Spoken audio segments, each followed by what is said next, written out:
Hello, boss. Hiya, Nora. Hi, Eddie. Afraid you were going to be late. Well, how you betting on this legal battle? Think they'll put the old lady away? I'll quote the odds as soon as I look over the layout and ditch that heater.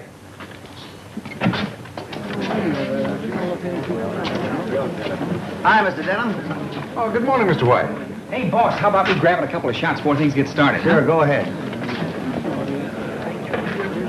Who is he? That's that famous columnist. I invited him here. I still think you shouldn't attend this hearing. Suppose they make a mistake and try you. You know, there are two schools of thought about the sanity of columnists. Quiet. All right, Miss Denham, would you mind giving me a great big... Not at all. Smile? Thank you. Now remember, just leave everything to me. And don't let personal feelings enter into your testimony. We all know that Aunt Cass is simply no longer capable of managing her money. We'll manage it much better for her. And besides, Aunt Cassie will be properly cared for in an institution. Don't you worry about a thing, Aunt Cassie. Why should I worry? I'm the only sane person in a family of nitwits. She don't look crazy to me. Reminds me of my old lady. All kindness. I guarantee you she wouldn't hurt a fly. But you ought to see those wolves. You can see dollar signs all over their faces. They're just hoping to put the old lady in the funny house so they can spend all that dough she's got. Yeah. You got it, brother. You got it.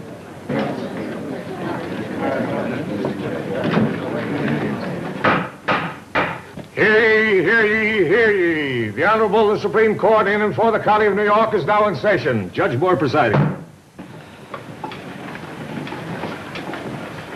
We will proceed with the sanity hearing of Miss Cassandra Denham. This action is brought by Attorney Garson Denham, and in behalf of himself and other relatives of said Cassandra Denham, who allege that the defendant is incompetent and physically and mentally unfit to administer her real and personal property, and pray, therefore, that she be committed to a suitable institution provided by the state for those adjudged mentally incompetent. Mentally incompetent. You will proceed, Counselor Denham. Thank you, Your Honor.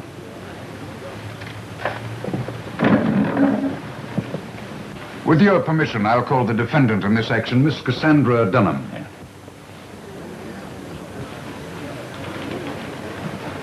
Place your right hand in the Bible. Do you solemnly swear to tell the truth, the whole truth, nothing but the truth? Why not? The truth never hurt anybody.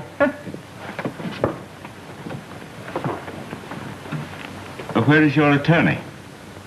Why should I spend money on an attorney when my only opposition is my nitwit nephew? Touche.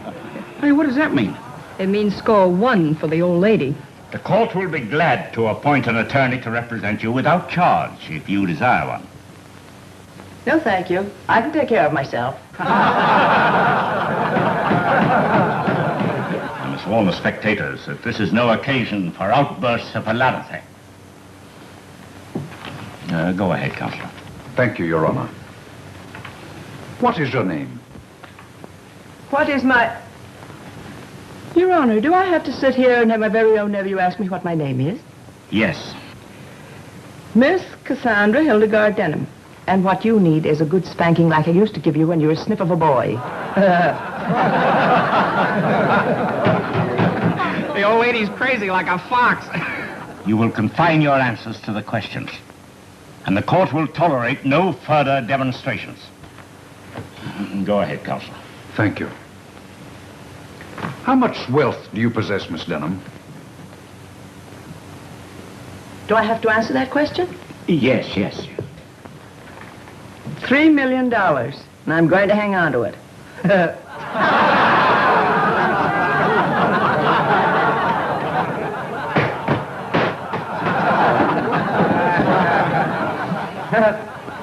Another one of those things, huh? Yeah, what? What you just said before, you know, a touche. Yeah, you said a double. Yeah. I warn you, Miss Denham, to confine your answers to the questions. The alienist cooperating with the court will disregard irrelevant flippancies on the part of the defendant. I trust this is understood. Where do you keep your money and securities, Miss Denham? Wouldn't you like to know? Now, this is my last warning. One more outburst on the part of the spectators and the courtroom will be cleared. Now, you will answer the question. I refuse to answer on the ground that my money is my own until you decide it isn't. And in the meantime, it's none of his business. There's the smartest crazy woman I ever saw. Your objection is well put. You needn't answer. Thank you, Your Honor. Miss Denham, would you say that you were eccentric? I live my own life, if that's what you mean. Did you or did you not recently give $500 to a man you'd never met? A total stranger? Not exactly a stranger. He was a farmer who lived up the road a piece from me. He was about to lose his farm, and I gave him the money so he wouldn't lose it. Did you demand any security for this gift? Why should I? The man's honest. I thought he'd sleep better without a mortgage hanging over his head like Damocles' sword. But you did give this man $500 with no security whatsoever. Yes. Yes. Well, there you are, Your Honor. You see, it's perfectly obvious that my aunt is dissipating her assets. They're my assets. I'll give you 10 to 1 she never sees a padded cell. What do you think I am, a sucker? Yes. Proceed. Miss Denham, tell me, is it true that you use vinegar on your apple pie? Why, yes. Explain to the judge and the alienists, if you will, please, just why you doused vinegar on your apple pie. Gladly. That fat cook of mine makes them too sweet. She's done it for years. She wants to put weight on me.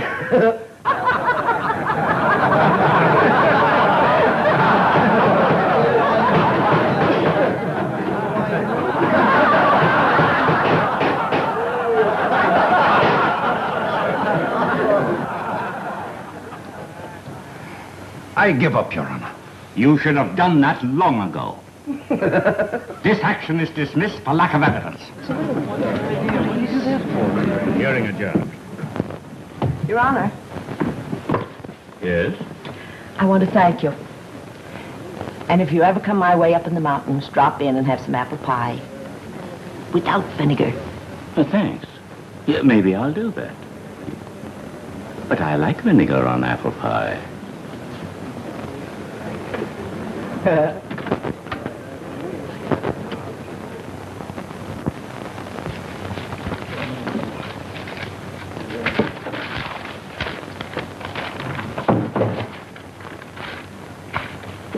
If you'd stop throwing those things around and tell me what you're looking for, maybe I could help you find it. Well, Brian, one of these days I'm going to clear off this desk. You do, and you'll be out of business.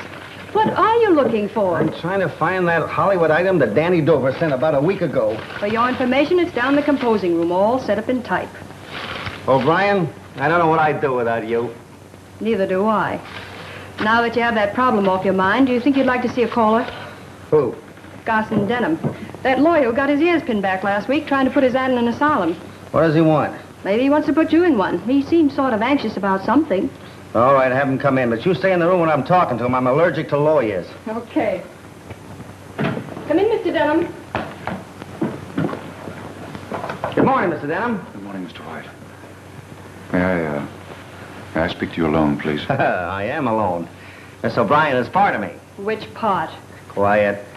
Have a chair, Mr. Denham. Speak freely. Thank you. You look a bit worried. I am worried, Mr. White.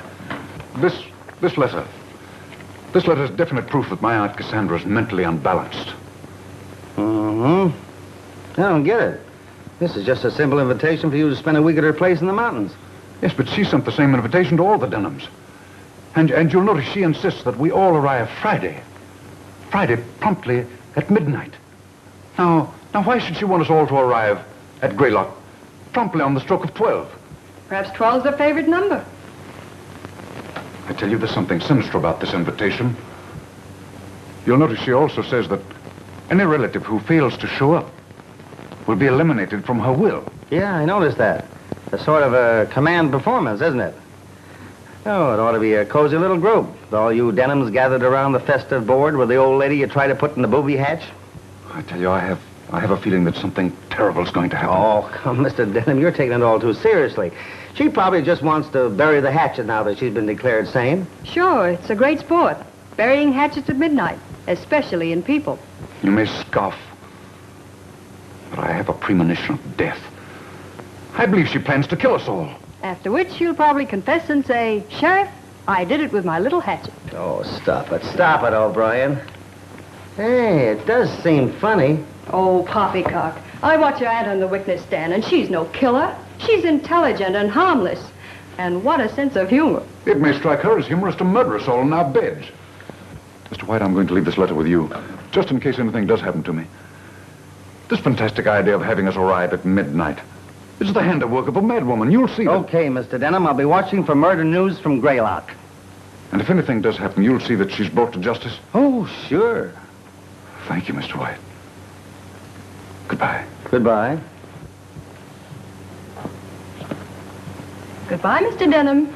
See you in a shroud.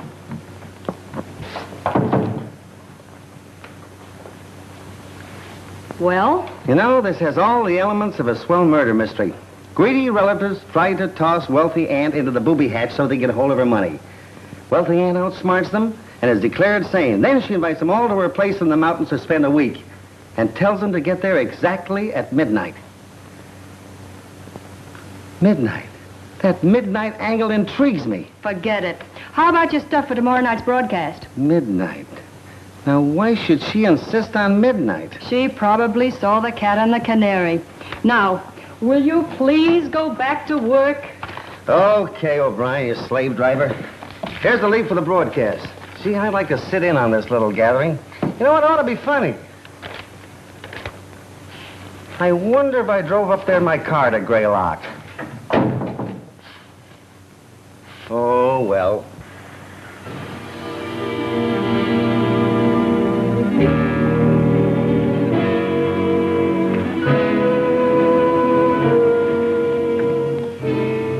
Well, here we are.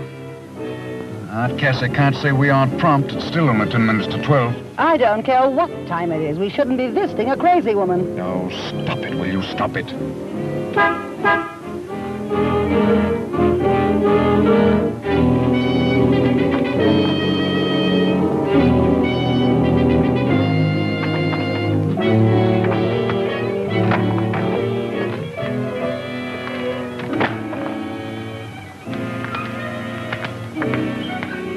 Oh, good evening, Eric.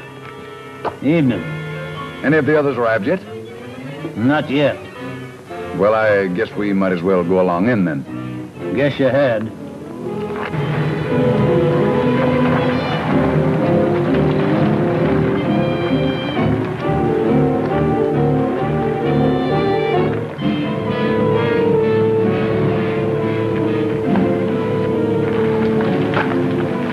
Morning, Eric.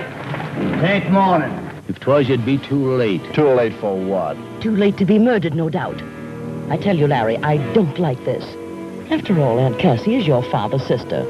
And as your father's widow, I think I ought to tell you that... That father was a bit balmy. Yes, Mother, I've heard all that before. Well, you mark my words. Oh, please, Mother, do we have to go through that again? Better go on in if you want to be with Miss Cassie when the clock strikes midnight.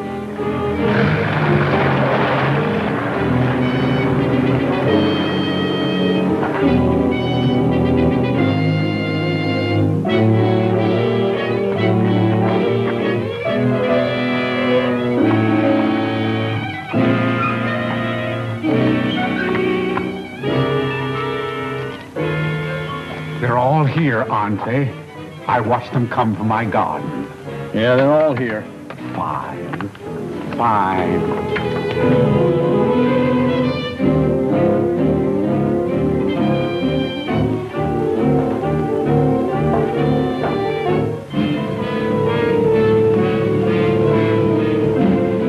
For goodness sakes, Garson, stop that pacing. You're making me nervous. Nervous? How do you think I feel? You should feel nervous. You started this whole thing, getting us to sign that complaint against Aunt Cassie. That's right. Blame me for everything. Of course, you'd have been highly pleased if I'd succeeded. Naturally. But you didn't. And now we have to spend the week in this ratty old mansion. It isn't compulsory, you know. You can leave any time. Sure we can. And have Aunt Cassie cut us out of her will. You'd love that, wouldn't you? No thanks. We're staying. Well, I'm hungry. I think I'll see if there's anything good in the icebox. Tom Denham, don't you dare leave this room. How can you even think of food when we're all in danger? What danger? Why, Aunt Cassie wouldn't hurt a fly.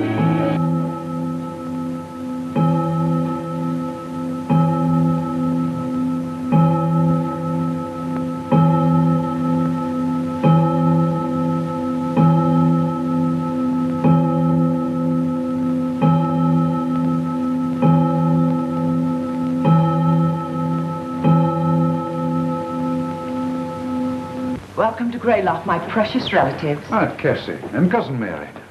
Aunt Cassie, I know that I speak for all of us when I say that we're delighted to be here. We certainly are. And I always look forward to visiting your charming old mansion. Greylock is such a lovely, restful place. Oh, Aunt Cassie, you look younger every day. Poppycock, stop fawning over me. A week ago, you were trying to put me in a padded cell. But, Aunt Cassie, you know we only did it for your own protection. And to get her money. Keep quiet, child. I'll handle this. I've been protecting myself for 40 years, since I was 25. I've done a pretty good job of it. So let's forget about protection and, sit down, everybody.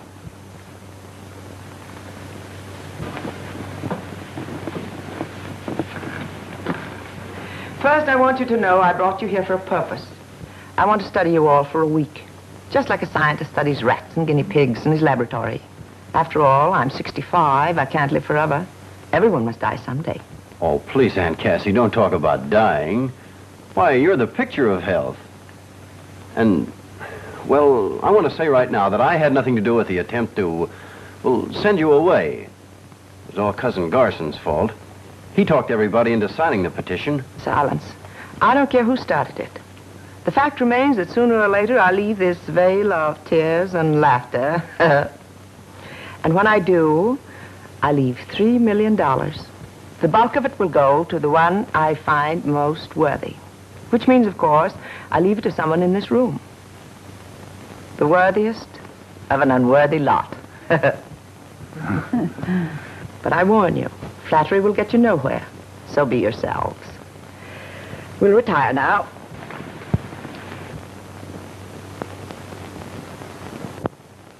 Breakfast will be served at 8.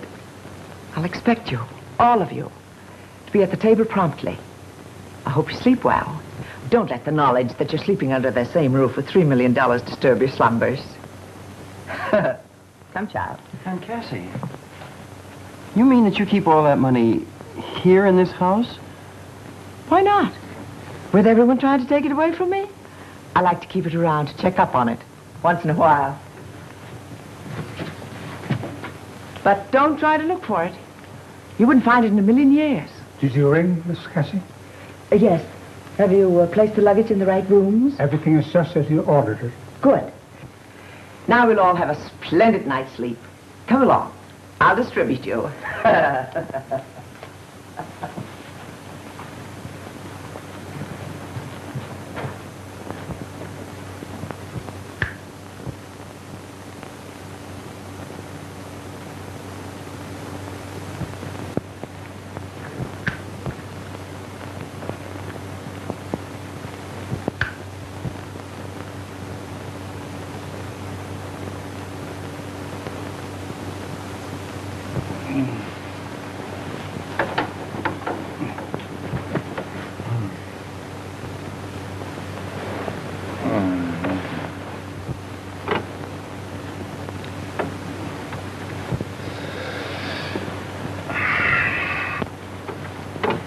For goodness sake, quit threshing around like a hooked fish and go to sleep.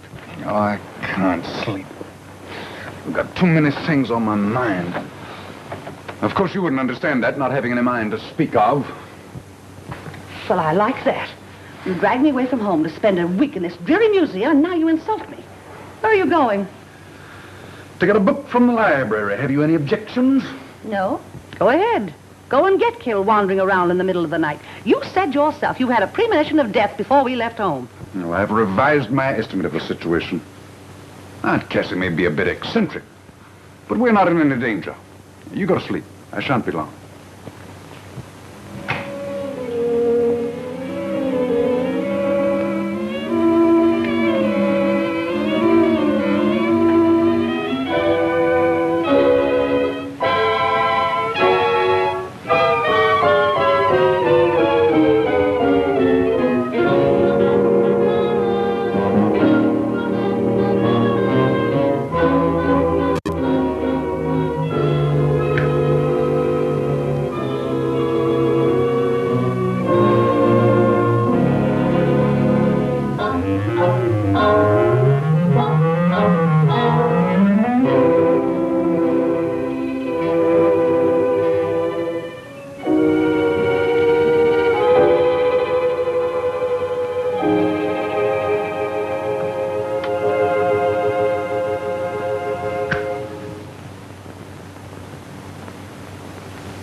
Mr. Bob! Mr. Bob!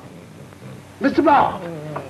Ain't no use of digging in pulling on covers. You got a telephone to answer. Wake up now. You certain is asleep in this man? Oh, give me those covers. Your big trouble wants you on the telephone. Ain't no use arguing with Miss Nora. Oh, Brian. Oh. Boy, at 10 o'clock in the morning, she knows better than that. Tell her I never talk to anybody in my sleep. She said you'd jump right out of bed if I tell you lawyer Denham have met her with some killing. What? Yes, indeed. And Mr. Denham's a corpse.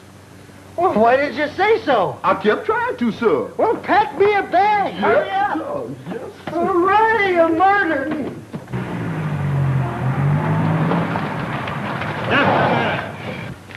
You can't come in here. I think you're wrong, officer. My press card. My membership card in your lodge. Sheriff's Association.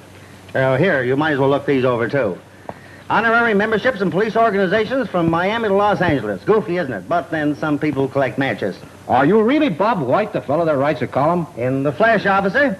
Meet my secretary, Miss Nora O'Brien, and the alert young gentleman on the other side is Eddie Stutz, one of the best newspaper photographers in New York. I'm sure he'll want to take your picture before we leave. Won't we, Eddie? Oh, sure, sure. Where'll I find the sheriff? Oh, Sheriff Boggs is holding an inquiry in the house right this minute. Thanks, officer. Be vigilant.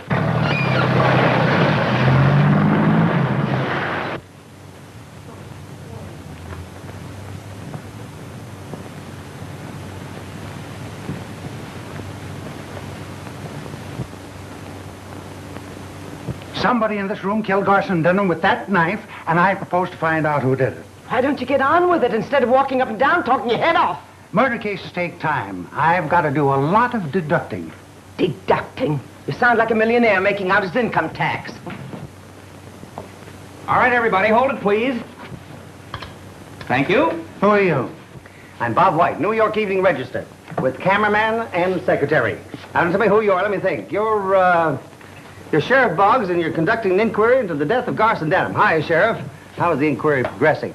Well, confidential, Mr. White, it ain't going so hot. Oh. They won't talk. Nobody knows nothing. Open and shut case, huh? Mostly shut. Shudder in the dickens, but I'll solve it. You may not know it, Mr. White, but I'm a regular reader of your column. Well, thanks, Sheriff. Make a note of that. I got another reader. Maybe when I do solve this dastardly crime, you can write one of them editorials about me, like you wrote about J. Edgar Hoover or Dr. Defoe. Well, I'd be glad to, Sheriff, but how about the crime? Got any clues? Only this knife. I found it sticking in the corpus delicti. Take a look at it. No, Sheriff. You take care of that. I'm allergic to knives. Dates way back to the time he learned to use a fork. Quiet. Well, Miss Denham, I see your family reunion got off to a nice little murder. Something's always interfering with my plans. If you mention me in your column, be sure and spell my name right. Oh, you read my column? Yes. Oh, thank you. I was scared to death they'd ask me that on the witness stand. If I'd admitted it, they'd have thought sure I was crazy. You know, Miss Denham, you and I are just going to get along fine. Just fine. I tell you, I got orders not to let anybody in here. Don't tell me I can't come calling Cassandra when she's in trouble. Get out of my way. Why, what are they doing to you, Cassandra? Are they accusing you of killing Garson Denham?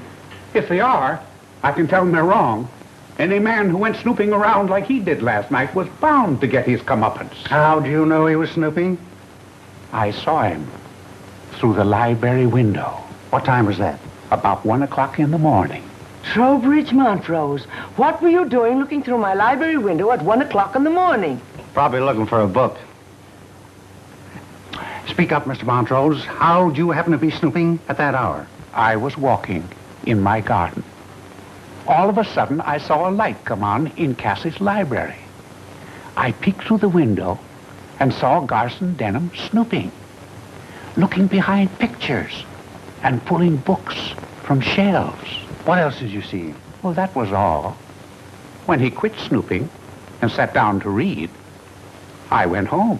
Do you generally walk in your garden at 1 o'clock in the morning? Always, when the flowers are in bloom. The scent of flowers at night is much sweeter than it is in the daytime. I love the scent of flowers at night. Your name wouldn't be Ferdinand, would it? No. I was christened Trowbridge, Cadwallader, Montrose. However, my grandfather's name was Ferdinand. That explains it. Probably hereditary. What is hereditary? Look, Mr. Montrose, suppose we forget the whole thing? Mr. White, what is your theory of this crime? Well, Sheriff, I haven't had time to theorize, but I have a suggestion. What is I have a friend in New York with the name of Philo Christopher. Now, he writes murder mysteries. If I sent for him properly, he could help. Oh, no, you don't. I've read all his books, and I don't like the way he solves his crimes. He always brings in an outside character in the last 3 pages and pins the murder on him, just to fool his readers. Nobody's going to pin this murder on an outside character. Somebody in this room killed Garson Denham, and I'm going to apprehend the guilty party. An admirable determination, Sheriff, and well put. In the meantime, we'll go to the village and arrange accommodations. You'll do nothing of the kind. We have plenty of empty rooms here, and you're welcome to stay. In fact, Mr. White, you can sleep in a bed George Washington once slept in. What, another? Father of our country certainly got around, didn't he? I accept your hospitality, Miss Cassandra, and you're very kind. In the meantime, Sheriff, what happens now? I don't rightly know. You fool, you blundering idiot. How can you be so dumb? You know this madwoman committed murder. Why don't you arrest her? Now, take it easy, Mrs. Denham. I've got no proof that she killed your husband. Proof? Proof? What more proof do you want? She invited us here for a visit and insisted we arrive at midnight. Then she informed us she's going to study us for a week, like rats or guinea pigs. She had every reason to kill Garson, because he wanted to put her where she belonged, in an asylum. I demand that you arrest her. Now, hold on. Aunt Cassie's been doing queer things around these parts as long as I can remember. But she ain't crazy. The court just decided that.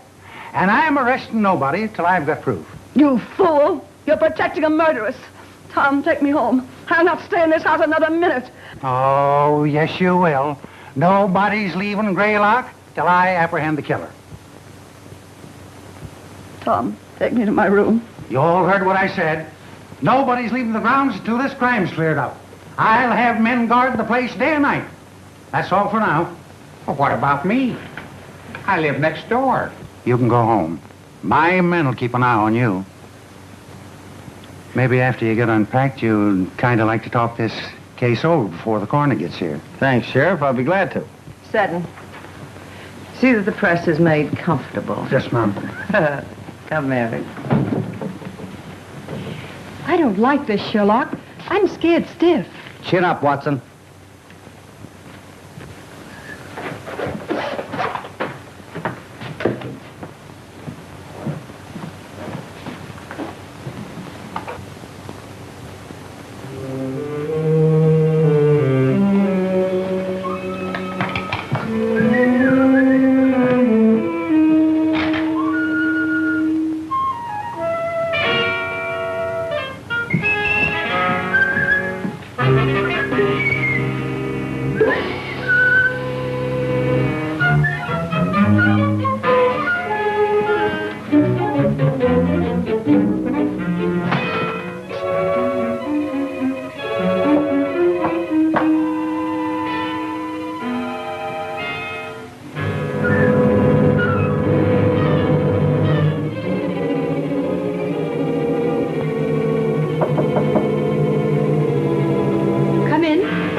Unpacked? Just about.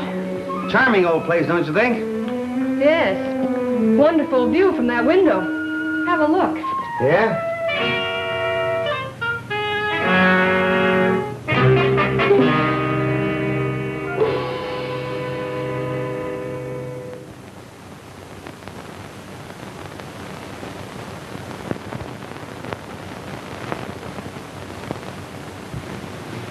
I told you the view was wonderful. Yeah, but the murderer used a knife. Well, maybe the next victim will be poisoned. Listen, honey, don't let this thing get you. There won't be any more murders. Come on, let's go down and kibitz with the sheriff.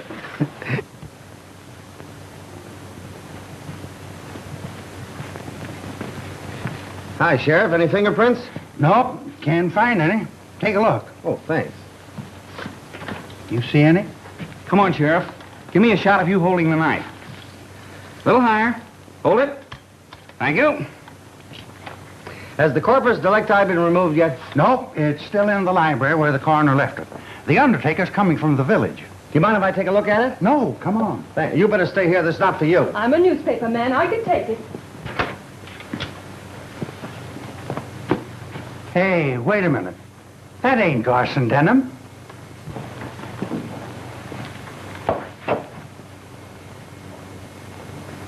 You're right, Sheriff. That's Larry Denham. But he sure is a corpus delictus. Oh, look.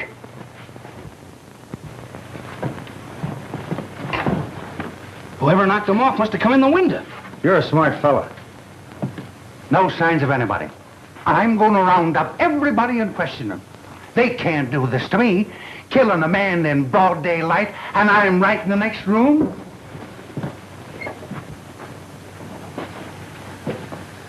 Well, here we go again, Miss Denham.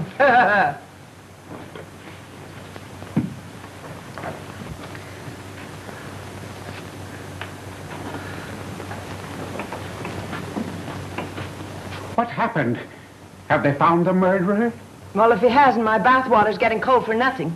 Be quiet.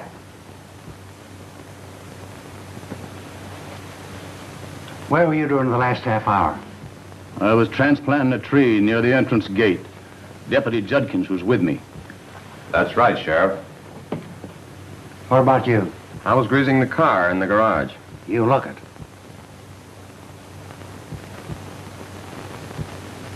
What were you doing? I was making apple pies, and I'll never be done for dinner at this rate. You got an alibi? I was counting the laundry. The cook saw me.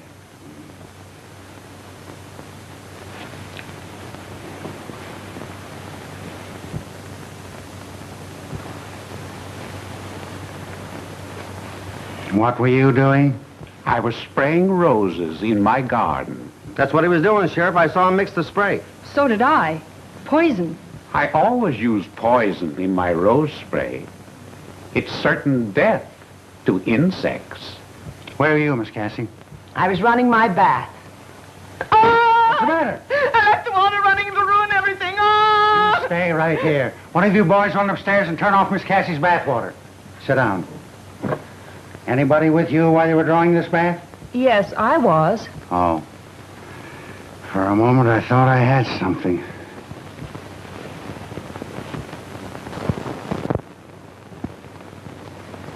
And I was walking in the garden by the summer house. You didn't walk by the library by any chance, did you? Yes, I did. Why? Oh, just idle curiosity.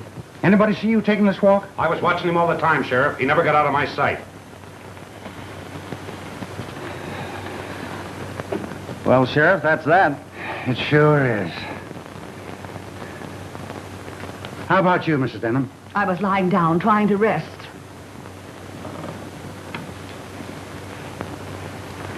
Where's Larry? Sheriff.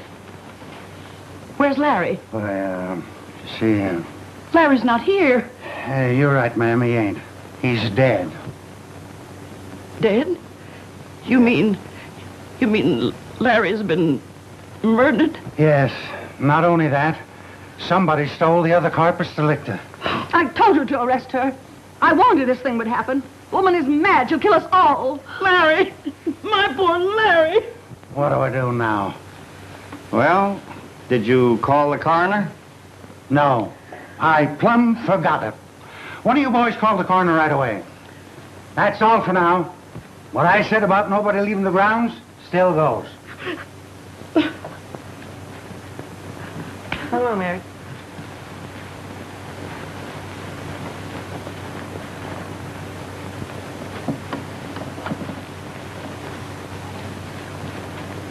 All right, boys, keep an eye outside.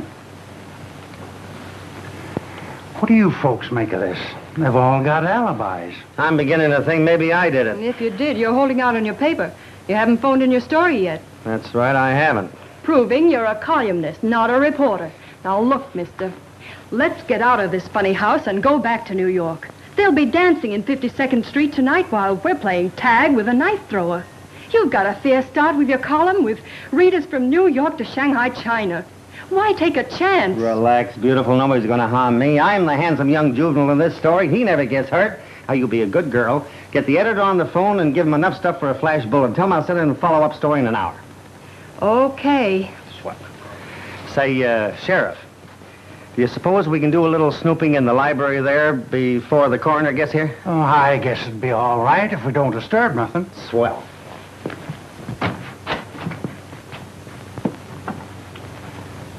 It's gone.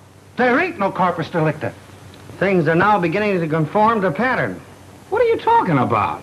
There comes a time in every murder mystery when all of the corpus delicti are missing. It generally happens just past the middle of the picture.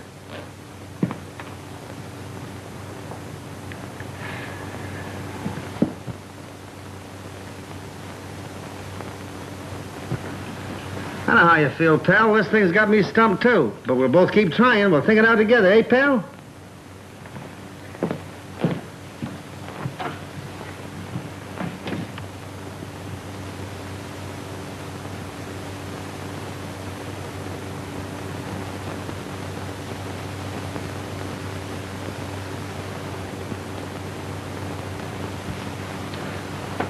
Yes, sir. The law always catches up to the guilty party.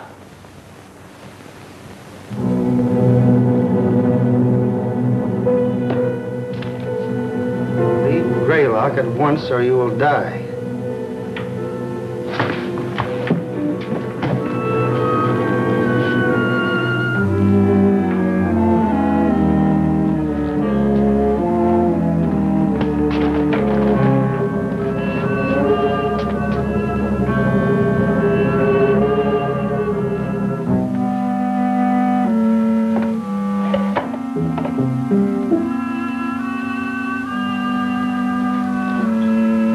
Better come out of there or I'll shoot.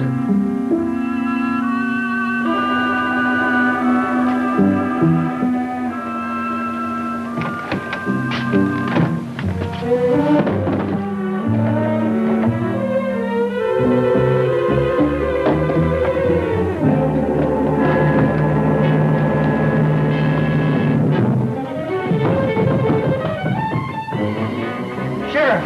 Mr. White, your shirt. Never mind my shirt. I just found the bodies. Where? Fell out of a closet in my room. Lead the way. Where are the bodies? I don't see anyone. Where they're gone. Are you sure you're not ill? You got a bottle you've been holding out on me. Why, I tell you, they were right there. I came out of that bathroom, and the statue was gone. There was a note there saying, "You leave Greylock at once or you die." I rushed to the door, and it was locked. I looked at the key, and I saw it was turned. So I knew there was somebody inside this room. So I went to the window there, and it was locked. So I grabbed my pistol out of that drawer. Then what? And I pointed right at the door, and I said, "Come out of there, and I'll shoot." But they didn't come out. So I went over to the door like this, and I pulled it wide open. There they are again. Who's crazy now? Huh? Give me time, I'll find out who stole that statue and wrote that note, too. I don't care anything about statues and notes. Somebody call the coroner and undertaker. I've got the 2 corpus delictuses, and by golly, nobody's going to take them away from me. Sheriff, don't you think you ought to let my relatives go home? If the whole family is killed off, there'll be nobody to inherit my money. Sorry, Miss Cassie. Nobody leaves till I find the killer. Don't say I didn't warn you. I'll bet you a pretty penny there'll be more killings before this thing is over. Now, Mary. 10 o'clock and time for the last-minute news and flashes. Fernbrough, New York. Sheriff William Boggs, in charge of the investigation of 2 murders which occurred during the past 24 hours at Greylock, the lovely mountain estate of Miss Cassandra Denham, issued a statement an hour ago predicting early apprehension of the killer. Several important clues have been unearthed, the sheriff declared. Detroit, Michigan. Pickets picketed pickets today when... Oh, you've got some new clues, eh, Sheriff? Well, not exactly, but after all, I've got the corpus delictuses. But nothing else? No, but I've got the place guarded.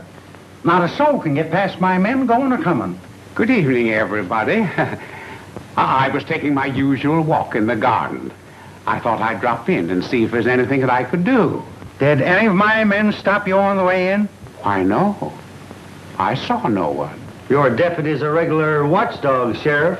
There'll be bloodhounds when I get through dressing them down. Well, I think I'll get a little shut-eye, as you say in your column.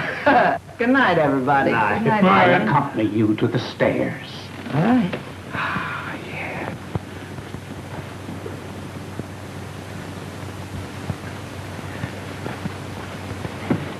Cassie, is there anything you want to tell me?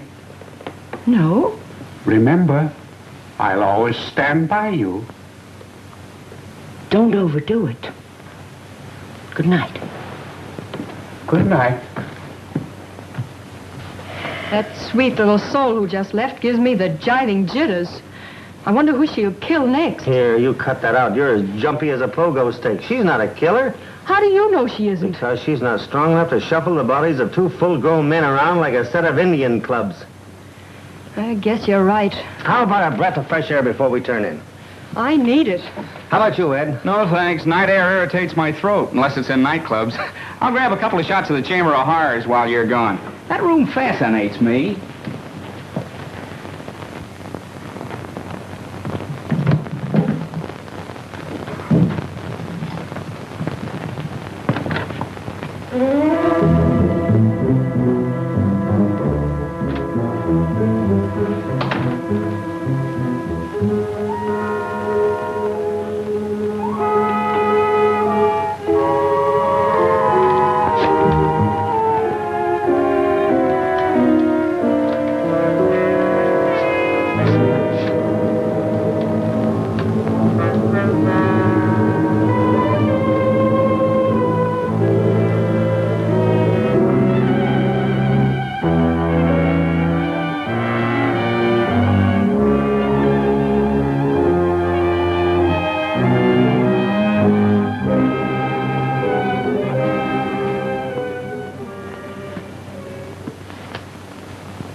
Oh, it's you. Did you get a good picture? I never miss. That's fine. If they look anything like me, I'll buy a dozen. Well, that is, if the price is right. Look, Miss Cassie, are you nuts? The law says I'm not.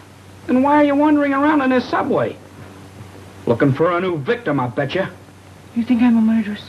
If you ain't, why are you here? Can you keep a secret? I'm a newspaper man. Answer my question. Sure, I can keep a secret. Follow me.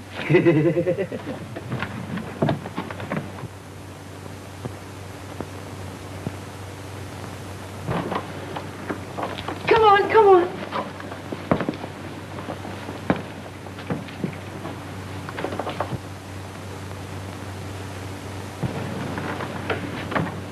I don't suppose you've seen many $10,000 banknotes in your day, have you? $10,000 banknotes?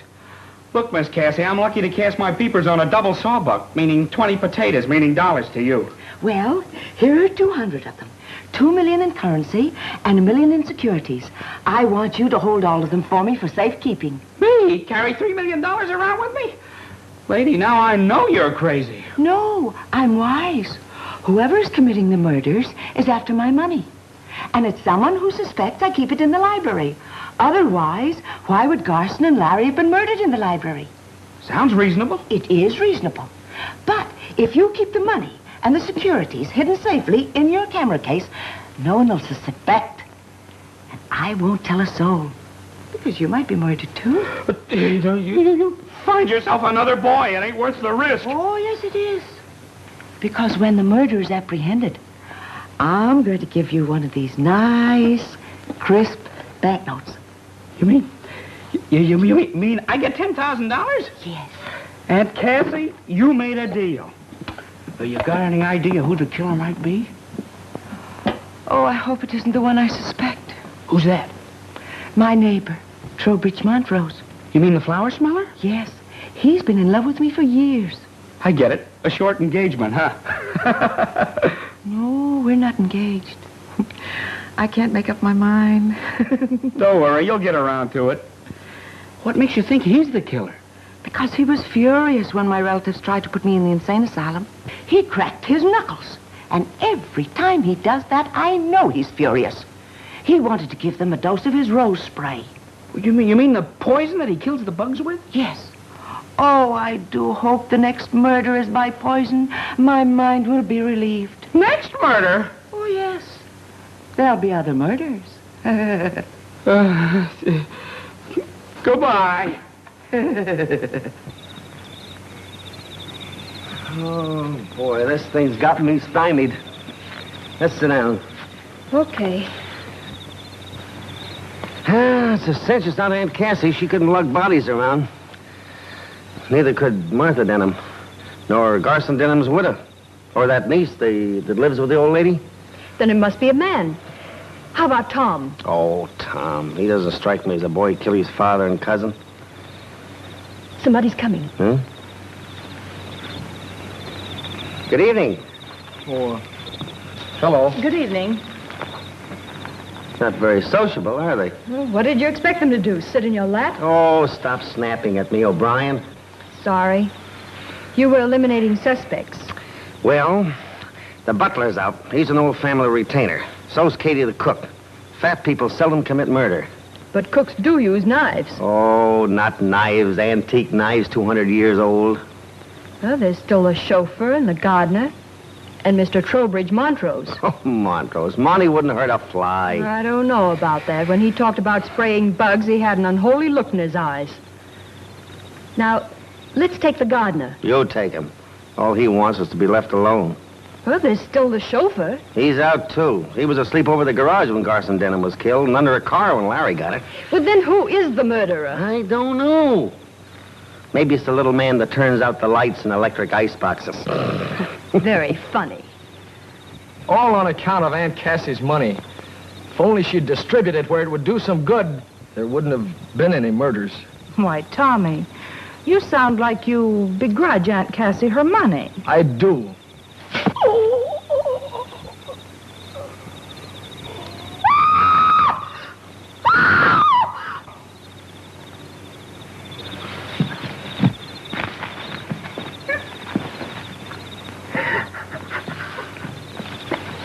He's dead. Who did it?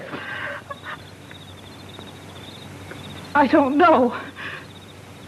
We were sitting here talking when all of a sudden he groaned and then I heard someone run away. Come on, boys, let's have a look around. We'd better go in the house.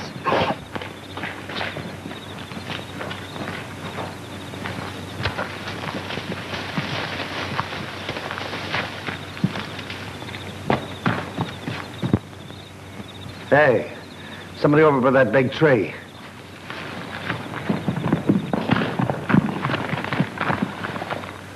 Nobody here. He didn't climb up. Yeah, but we saw him go behind the tree. Maybe he kept right on going with the tree between him and us. Maybe you're right. Well, I guess that's that. I'll see you later. Come on, let's go.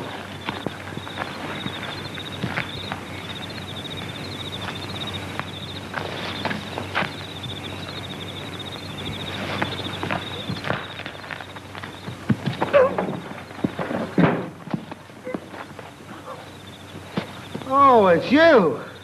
Well, who'd you think it was? Hey, suppose you tell me what you're doing sneaking around this time of night.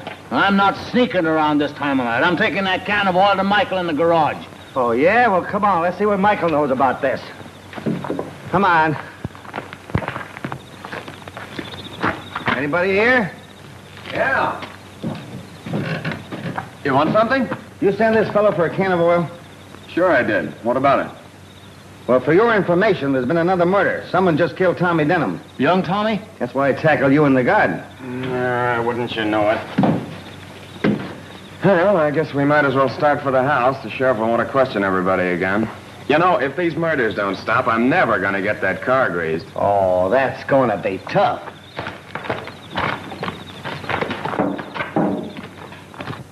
It's the same thing all over again.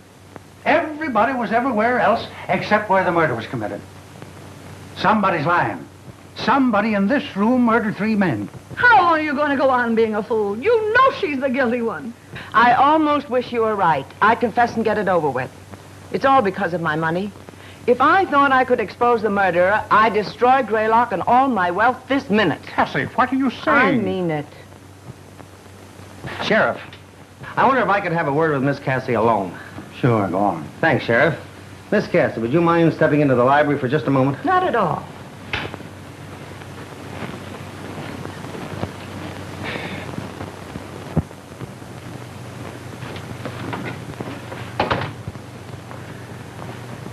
Miss Cassie, you missed your calling. What are you talking about? You could have been the great American Bernhardt. Oh, that was a great act you put on out there. Come on, give. What's your angle? You're a young smart aleck, aren't you? Don't stall me. You've got something on your mind. What is it? Well, to tell you the truth, I've been toying with a surefire plan to trap the murderer. How? I've been living in this museum piece for 65 years. I'm sort of tired of it. It's sliding panels and hidden passages give me the horrors. Sliding panels, hidden passages. The place is honeycombed with them. The old shack was a headquarters for the colonial spies during the Revolutionary War and a station for an underground railroad during the Civil War. I tell you, Mr. White, every time you touch a wall in this place, it's liable to jump at you. Underground. Yeah. Then maybe the murderer is hiding in one of those secret passages now. He might be. But if he isn't, my plan is still good. I'm going to set fire to Greylock. You're going to do what? I'm going to burn the old shack down. You see, whoever the killer is, he or she is after my money.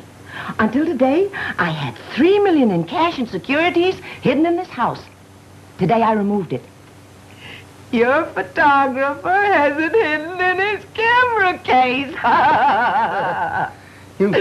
You mean to say Eddie's got $3 million carrying around with him in a camera case? Yes. But if your money is safe, Miss Cassie, why burn the place down? Because the murderer will give himself away if he thinks the money is going up in smoke. The house means nothing to me. For 65 years, it's had me hanging on the ropes. I learned that bit of slang reading your column. But listen, that's arson. Arson? No, it isn't. I've no insurance. I'm not cheating anybody. I'm just lighting a bonfire to take a great load off my shoulders. Oh, but it seems such a shame to destroy such a lovely old place. Oh, pish and tosh. If I don't burn it down, we'll all find ourselves in the cemetery. Besides, the upkeep of the old shack is terrific. What do you say? Will you help me? Well, okay, what's the setup? You get everybody outside on some pretext. Leave the rest to me. Keep your eyes open. And the first one who makes a break for the house is the murderer. So long, Mr. White. Hey, what do you mean, so long? Keep your eyes open. I certainly will. So long, Mr. White.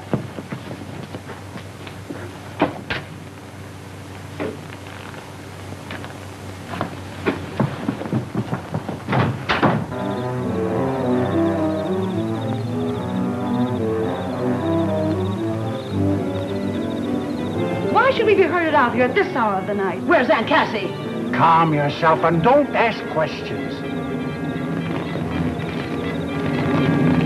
Hey, look!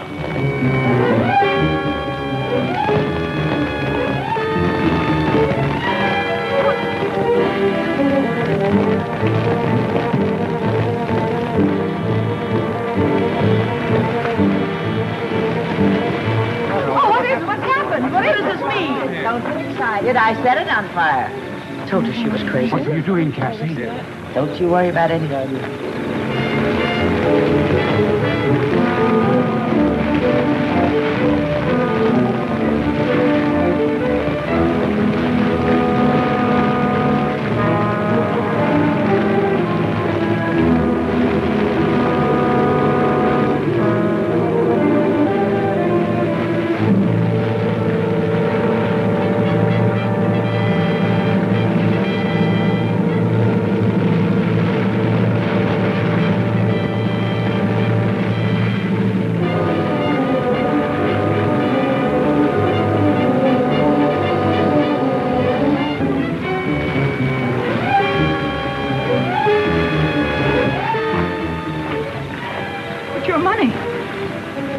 In there.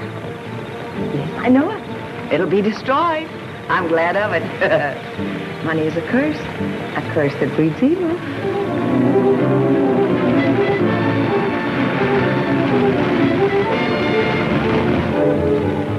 your eyes open for the break. You can't destroy it. It's mine. Mine, I tell you. I lived with you, put up with your strictness, pretended to love you, knowing that one day it would be mine. Oh, I hated you. Yet I pretended to love you, knowing that someday you would die and your money would be mine. Then when the others stepped in, I killed. Yes, Michael and I murdered so that one day it would all be mine. I would be your only heir. Tie her loose. Don't shoot! My husband! Your husband? What are you talking about? We've been married over a year. Oh, don't let them kill him. Don't! Please don't! Take her to the village. Come on.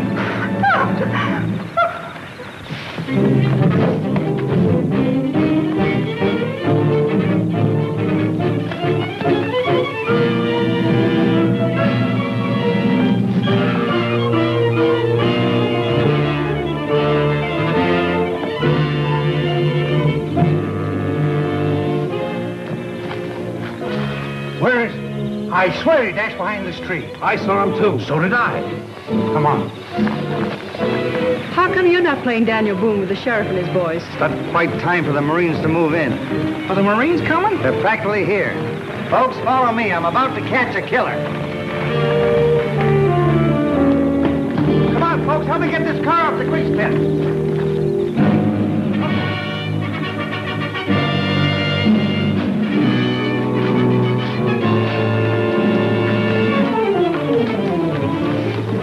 Stand back, folks. And I'll have to do a little shooting. What is this? Quiet. Here he comes now. Hey! Come on. Get out of there and keep your hands in the air. Hey! Where'd you find her? Popped out of a hole in the ground just like that. Thanks for tipping me off about those secret passages. I figure there must be one near that big tree in the garden after our friend here did that neat disappearing act early in the evening. Take away, Sheriff. Marsh!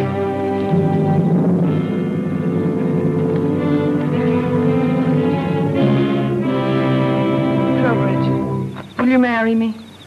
Cassie, do you mean it? Of course I do. I've got to live somewhere now that Greylock's no more. Maybe we can wake up Judge Hoskins and get hitched tonight. Darling. Love is in the air. Come on. Here's your money, Miss Cassie. And if it's all the same to you, I'll have my 10 G's at this moment. Here you are. You've earned it. Oh, boy, oh, boy, oh. Hey. Hey, this is Confederate money. It ain't worth a penny. I guess I'll forget to tell you all. I'm one of the Denhams of Virginia, from the deep south. Trowbridge, darling, you have enough real money for both of us, haven't you? Ample, my pet. You better have. You've been taking care of the old shack and all my relatives for 20 years. Well, what do we do now? I don't know what you're going to do, brother, but I'm going to do this. Okay, hold it.